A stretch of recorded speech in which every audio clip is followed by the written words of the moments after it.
Welcome back to our channel. Indiramma LIG QR సంబంధించిన టవర్స్కి భూమి పూజ సాయంత్రం కాబోతుంది. ఇంకోవైపు అప్లికేషన్స్, ఇంకోవైపు టెండర్ ప్రక్రియ పూర్తయింది. సో ఇవాళ కేవలం కుక్కట్పల్లి కేబీహెచ్పిలో మాత్రమే భూమి పూజ జరగబోతుందా అంటే కాదు, హైదరాబాద్లో చాలా ప్రాంతాల్లో ఈ భూమి పూజ కార్యక్రమం ఇవాళ ఉండబోతుంది. అండ్ ఏ ప్రాంతాల్లో టవర్స్ నిర్మాణం ప్రారంభమవుతుంది, ఏ ప్రాంతంలో టవర్స్ నిర్మాణం కాస్త డిలే జరగబోతుంది, అండ్ ఎక్కడెక్కడ ఏ ఏ ప్లేసెస్లో ఎంత భూమి ప్రభుత్వం కేటాయించింది. సో ఇట్లాంటి విషయాలను కూడా ఈ వీడియోలో తెలుసుకుందాం. సో ఎల్ఐజి క్యూర్, సో అందరు కూడా తెలిసిందే, లోయర్ ఇన్కమ్ గ్రూప్ సంబంధించిన వాళ్ళకి ప్రభుత్వం ఇల్లు నిర్మాణం చేసి ఇవ్వబోతుంది టవర్స్ రూపంలో. సో ఆ ఫ్లాట్ వచ్చేసరికి 525 ఎస్ఎఫ్టీ ఉండబోతుంది. దీనికి సంబంధించిన ఖర్చు 11 లక్షలు ఉండబోతుంది. కానీ లబ్ధిదారుడు మాత్రం దీనికి కేవలం 6 లక్షల రూపాయలు కడితే సరిపోతుంది. సో ఈ ఇన్ఫర్మేషన్ ఆల్రెడీ మనం చెప్పుకున్నామని ప్రభుత్వం కూడా డిక్లేర్ చేసింది. సో అందరూ ఎదురు చూస్తున్న ఎల్ఐజి టవర్కి సంబంధించిన భూమి పూజ కార్యక్రమం ఇవాళ జరగబోతుంది. సో నిన్న అమావాస్య, ఇవాళ శ్రావణ మాసంలో మొదటి రోజు. సో ముహూర్తం ఫిక్స్ చేసి ఇవాళ సాయంత్రం 6 గంటలకి కేబీహెచ్పి, కుక్కట్పల్లి కేబీహెచ్పిలో సీఎం చేతుల మీదుగా ఇవాళ ఈ భూమి పూజ కార్యక్రమం జరగబోతుంది. అయితే కేవలం కుక్కట్పల్లిలో మాత్రమే కాదు, మిగతా ప్రాంతాల్లో కూడా భూమి పూజ జరగబోతుంది. అయితే ప్రత్యేకంగా కుక్కట్పల్లి కేబీహెచ్పిలో ల్యాండ్ వాల్యూ అందరు కూడా తెలిసిందే. అక్కడ కనీసం రెంట్కి తీసుకోవాలన్నా కూడా మినిమం సింగిల్ బెడ్రూమ్ 15,000 రూపాయల పైనే ఉంటుంది. సో అలాంటి ది కాస్ట్లియస్ట్ ప్లేస్లో కేబీహెచ్పిలో ప్రాజెక్ట్ కింద నిర్మాణం పూజకు సంబంధించి ఇవాళ ఫస్ట్ ఫ్లాట్ అక్కడ ఉండబోతుంది. దాంతోపాటు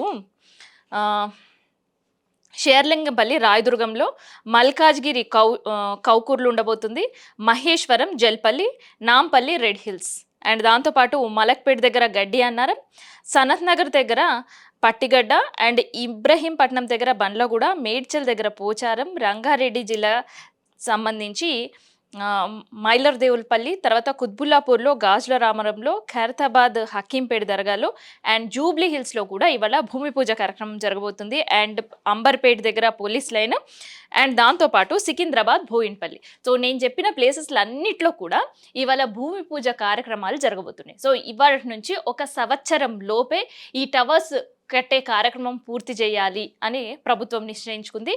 అందుకనే తొలుత అన్ని నియోజకవర్గాలను పక్కన పెట్టి ముందుగా హైదరాబాద్లోని 18 ప్రాంతాల్లో ఎంపిక చేసుకున్న భూముల్లో మాత్రమే పైలట్ ప్రాజెక్ట్ కింద 7,340 ఫ్లాట్లను కట్టాలని ప్రభుత్వం నిర్ణయం. సో దీనికి సంబంధించి దాదాపు 90 ఎకరాల జాగాని కూడా అక్వైర్ చేసుకోవడం జరిగింది. అండ్ ఎక్వైర్ చేసుకున్న ప్రతి ప్లేస్ కూడా చాలా క్రూషియల్ ప్లేస్ అండ్ చాలా కాస్ట్లీ ల్యాండ్ అని ప్రభుత్వం చెప్పుకొస్తుంది.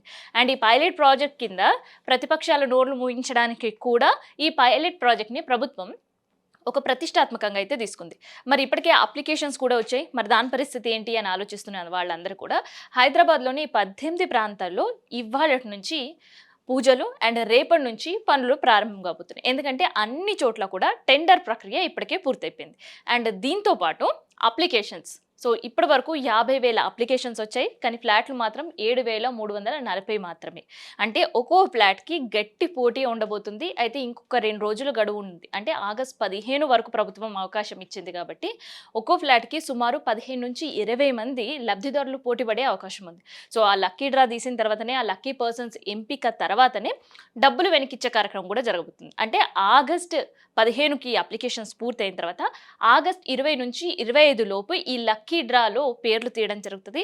ఆ పేర్లు తీసిన తర్వాత మళ్ళీ స్క్రూటినీ చేస్తారు, అంటే రీవెరిఫై చేస్తారు ప్రభుత్వం పెట్టిన నిబంధనలకి కరెక్ట్గా ఉన్నారా లేదా ఈ లబ్ధిదారులు అని. సో ఆ నిబంధనలకు అన్నీ కూడా కరెక్ట్గా ఉన్నప్పుడే ఆ లబ్ధిదారులకి ఇల్లు కేటాయింపు అనేది జరుగుతుంది. అయితే మరి ఒకేసారి 6 లక్షల రూపాయలు కట్టడం ఎట్లా అని ఆలోచించే వాళ్ళకు కూడా ప్రభుత్వం ఒకేసారి 6 లక్షలు కాకుండా ఎంపిక అయిన తర్వాత కొంత మొత్తంలో డబ్బులు కట్టించుకోబోతుంది. ఆ తర్వాత వర్క్ ఆల్మోస్ట్ 50% అయిన తర్వాత పూర్తిగా 80% అయిపోయిన తర్వాత పూర్తిగా 100% అయిపోయిన తర్వాత, అంటే దాదాపు 4 దఫాలుగా ఈ 6 లక్షల రూపాయలు లబ్ధిదారులు ప్రభుత్వానికి కట్టాల్సి ఉంటుంది. అయితే ఎవరికైతే ఇల్లు రాలేదో వాళ్ళ డబ్బులని ఈ లక్కీ డ్రా తీసిన వెంటనే, అంటే 20 నుంచి 25 లోపు లక్కీ డ్రా తీస్తారు. సపోజ్ 22వ తారీఖున లక్కీ డ్రా తీసిండ్రు, అక్కడ లిస్ట్ చేసేసిండ్రు ఎవరెవరు అర్హులని, ఎవరెవరు అనర్హులని డిక్లేర్ చేసిన తర్వాత నెక్స్ట్ డే నుంచే వాళ్ళ అకౌంట్‌లో డబ్బులు పడే కార్యక్రమం కూడా ప్రభుత్వం తీసుకురాబోతుంది. అయితే లబ్ధిదారులకు సంబంధించిన ఈ ఇంద్రమ్మ ఎల్ఐజీ క్యూర్ పద్ధతిలో ఉండే ఇళ్ళకి 1 ఇయర్ టైం ప్రభుత్వం ఇచ్చింది. అండ్ ఈఎంఐ రూపంలో అంటే మనం ఎక్కడైతే ఈ అపార్ట్మెంట్స్ కొనేవాళ్ళు లేదంటే విల్లా హౌసెస్ కొనేవాళ్ళకి ఆ ప్రాజెక్ట్ స్టార్ట్ చేసే ముందు కొంత మొత్తం, ఆ తర్వాత ప్రాజెక్ట్ పూర్తయిన తర్వాత కొంత మొత్తం ఎట్లయితే ఈఎంఐ పద్ధతిలో డబ్బులు ప్రతి నెల చెల్లిస్తుంటారో, సో అట్లనే ప్రభుత్వం కూడా లబ్ధిదారుల నుంచి ప్రతి నెల కాకుండా ఒకేసారి 4 టర్మ్‌గా ఈ డబ్బులు సేకరించాలనే ఆలోచనలో ఉందన్నమాట. సో, మొత్తానికి అందరూ ఎదురు చూస్తున్న ఎల్ఐజీ టవర్స్ సంబంధించిన పనులు ఇవాళ ప్రారంభం కాబోతున్నాయి. అండ్ దీనికి సంబంధించిన కేబీహెచ్‌పీలో పూర్తి అన్ని ఏర్పాట్లు కూడా కంప్లీట్ అయ్యాయి.